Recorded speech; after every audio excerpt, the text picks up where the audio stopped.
Hey Biddy, what exactly is this?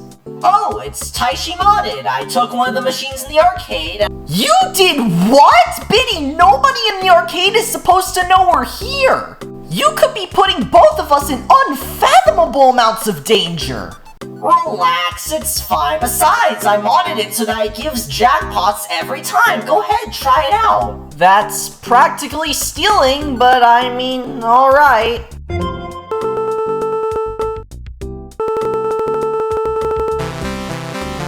See, look, no harm done. It's absolutely fine.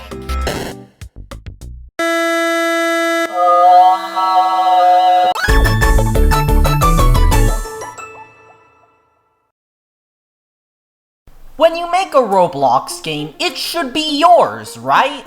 Making a unique progression system with rewards, making the player wonder what's at the end. Unfortunately, if your game gets popular enough, there are bound to be people who steal your entire game and give everyone everything. And you can't do anything to stop it, because the second they get a copyright takedown, they just put it back up again. The one saving grace you have is that they can only take the map and everything that's client-sided. And if your game's based on the client a lot, then you're kinda screwed. However, the client focus leads to some interesting results for these copies. Today we're going to take a look at these modded games and see what they do to bring players in. And furthermore, how awful they are. Enough talk though, let's get started.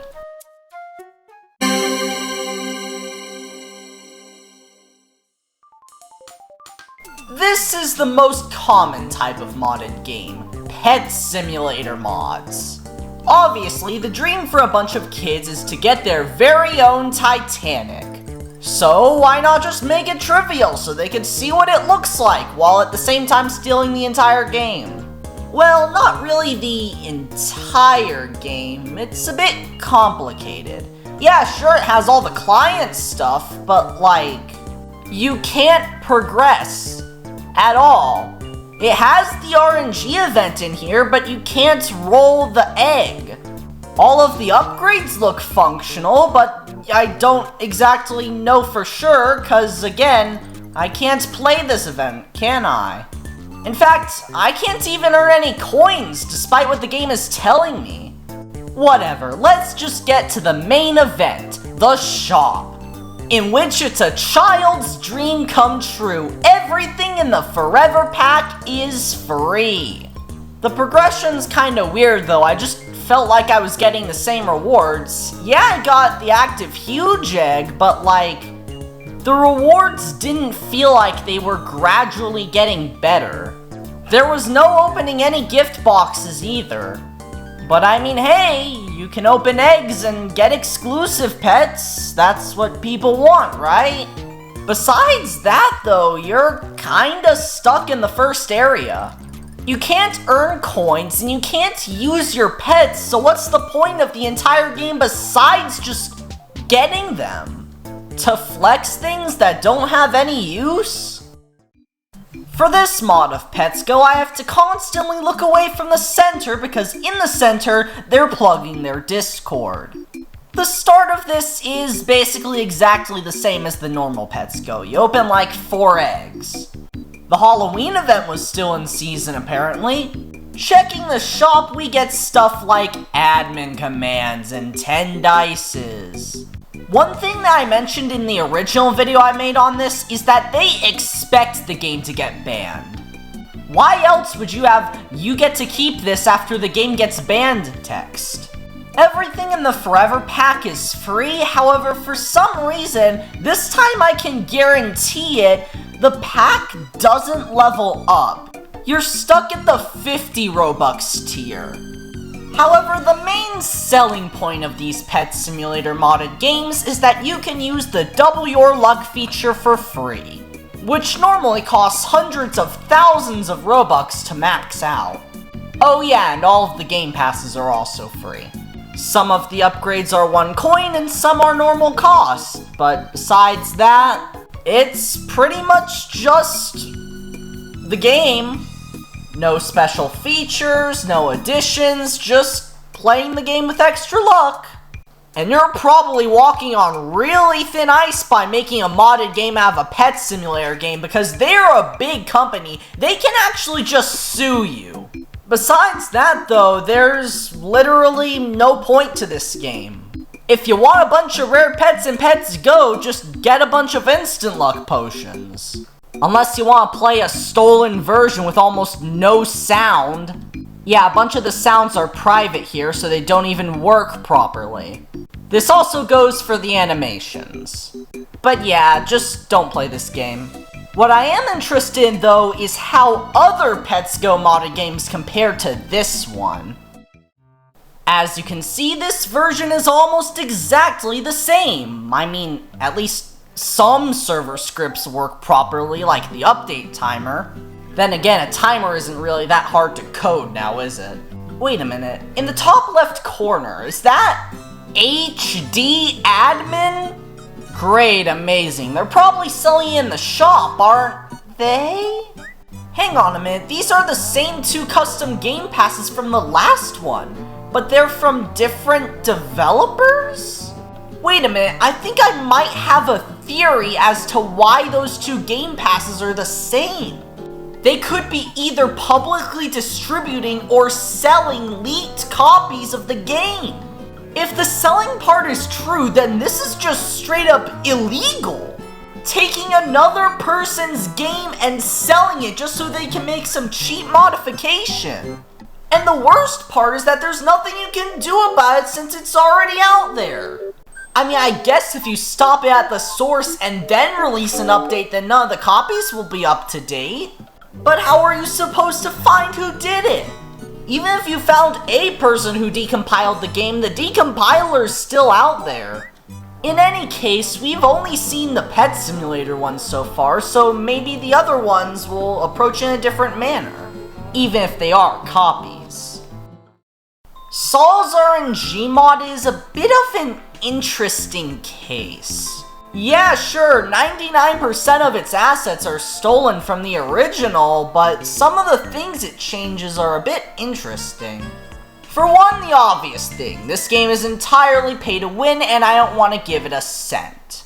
However, compared to the original, some of the auras are changed. For example, Memory looks completely different, and Oblivion just looks super ugly compared to the original.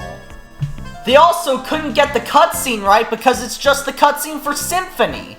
Also, due to the server-sided thing, basically none of the auras actually really work as intended. Like, for example, Sovereign just doesn't show up. And Glitch is entirely different, albeit a billion times worse. In fact, I think this describes it well. You just take a game that somebody else made and make it worse. That's all this is. There was a portal to go into the new game, but it just didn't work. And they sold owner admin in the shop. Of course they did. Yeah, this game is horrible. Bubblegum Simulator is a game I see get copied a lot. Despite the game being discontinued years ago, people still continue to make clones of it to this day. But even though it's discontinued doesn't mean you can completely copy it and all of its code. As per usual, this one couldn't even get the bubble pass to work. I assume it's a bunch of server scripts. There's a pity luck system, which looks kind of ugly, honestly. It goes up every egg hatch and just doesn't give that much luck. Not like it matters since you permanently get 750 times luck. And all of the unique pets are just stolen models. It even takes away the main aspect of Bubblegum Simulator where you have to actually jump to the islands and replaces it with just getting bubbles. There are no multiple worlds either, it's just the hub world and a few islands. And everything else is the exact same. Not only is this game bad, it's significantly worse from the original and removes a ton of content. And all for what? Just a few stolen models with overpowered stats? Putting in all that effort to re-upload the game every time it gets taken down just for this? It just seems kind of confusing to me. And here we are, back at everybody's favorite obby, Barry's Prison Run, except this time, we have all of the items. That's it. It's just the game, but with all the items. Well, I mean, besides the ones on the right, but then again, they're kinda useless. Look, I've just accepted that we're all gonna go back to Barry's Prison Run eventually. There's no escaping it, is there? Frankly, I've just learned to not care about it anymore. Yeah, I don't really like it either, but I mean it has to exist. My goal for this one was to get to the end as fast as possible, even if it meant glitching.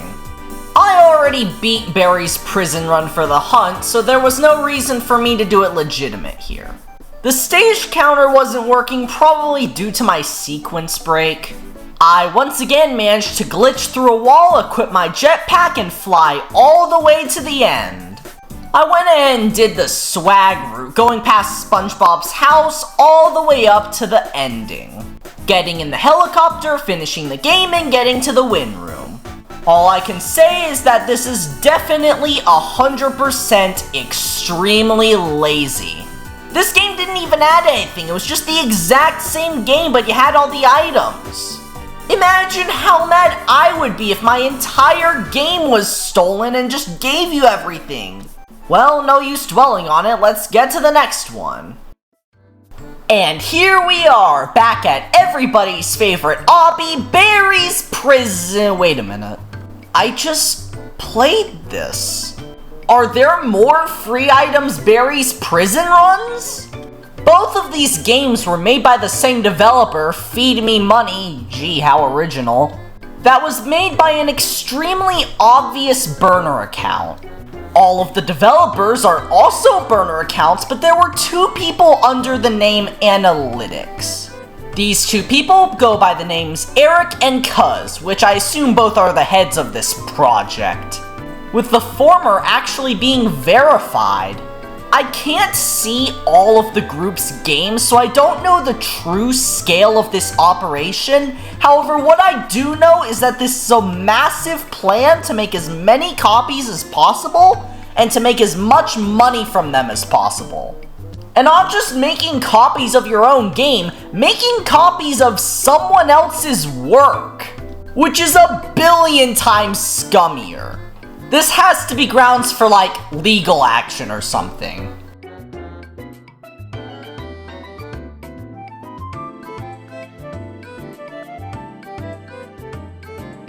Oh my god, how many copies? Oh, wait a minute, this is different. Why is everything blue? I mean, yeah, I like the color blue, but this isn't normal. I checked around, and this wasn't normal Barry's Prison Run. It was Aqua Barry's Prison Run. Don't ask me how I know the difference. All I know is that, for some reason, this is the exact same game, but just with a different theme. This is a mod of a mod. How is that even possible? Either way, the amount of modding in Barry's Prison Run has become overwhelming, to the point where I feel like the mods are starting to get more popular than the game itself. Then again, the game wasn't very good to begin with. Alright, finally, something new here. Wait a minute, that's an... And now I'm in the floor. Absolutely amazing game. Welcome to Please Donate A, one of the 50 septillion Please Donate games where you have infinite Robux. Well, not really. It goes up the longer you play the game. You can purchase fake Robux for real Robux, in which, like, why? Why would you purchase something with literally no monetary value? So you could see the effects? So you could make people think you're rich? It doesn't make sense. Why would you do it? Another thing I noticed is how scarily accurate the GUIs for spending fake Robux are. Like, This would have genuinely convinced me that this was the real deal if it weren't for the Robux counter slowly going up. I was scared to buy anything in fear I would accidentally make a real purchase. Either way, this doesn't really have a purpose. Not like anything else so far did. Over at Murder Mystery 2, I immediately get a bunch of old cosmetics from former events. Based on this warning, it actually looks like the original Murder Mystery 2 developers are working to get these kinds of games gone, which makes sense. Even if I do feel like it's a bit of a futile attempt due to the amount of re-uploads unless you issue an actual cease and desist. Either way, the only real claim to fame that this game has is get a bunch of cool cosmetics for free. The entire point of cosmetics is to show off how cool they are. If everyone has them, then they're not cool anymore. It just becomes what item you decide to use, not mattering in the slightest. Oh yeah, and HD admin. Besides that, it's just normal Murder Mystery 2. Literally nothing changed from the original game besides the fact that there's no level system because that's a server script.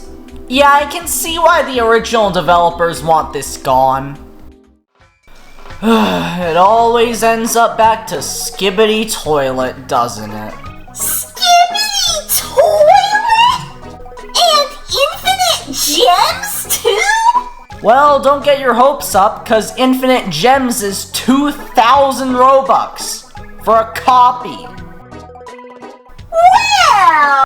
Think about it this way. If this game gets more money, then the original developer gets discouraged from making more updates to Toilet Tower Defense. Oh no!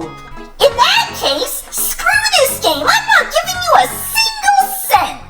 Thank God. Anyways, this game is like kinda weird with its summonings. It's almost like it doesn't work, and when I did get it to work, it just randomly asked me to buy a diamond crate, and then I couldn't summon again. The inventory told me to either rejoin or I've reached the summoning limit, and I couldn't even equip my tower, so I was basically forced to rejoin. When I rejoined, I noticed that there was a— oh god, not again.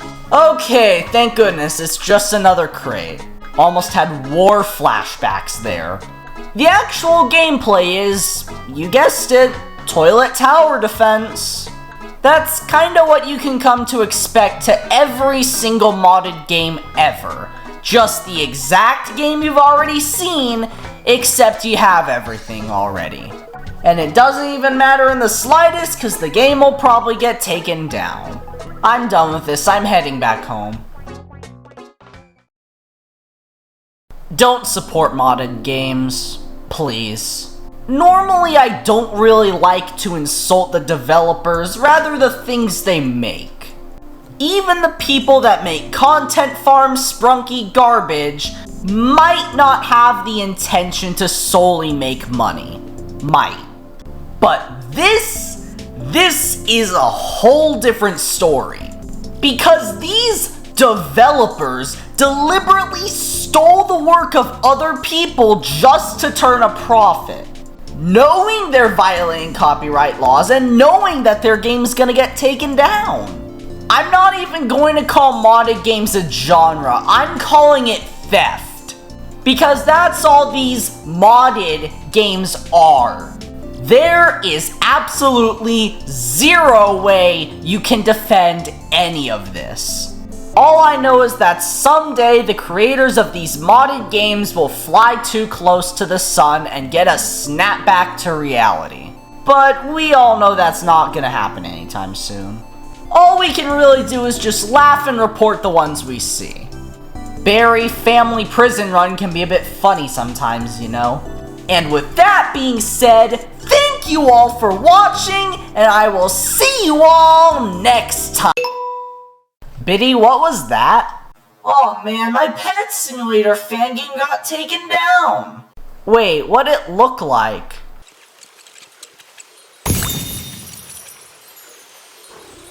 Biddy, this is just Pet Simulator. What are you doing? No. This is my fan game of Pet Simulator. It's completely different, trust me.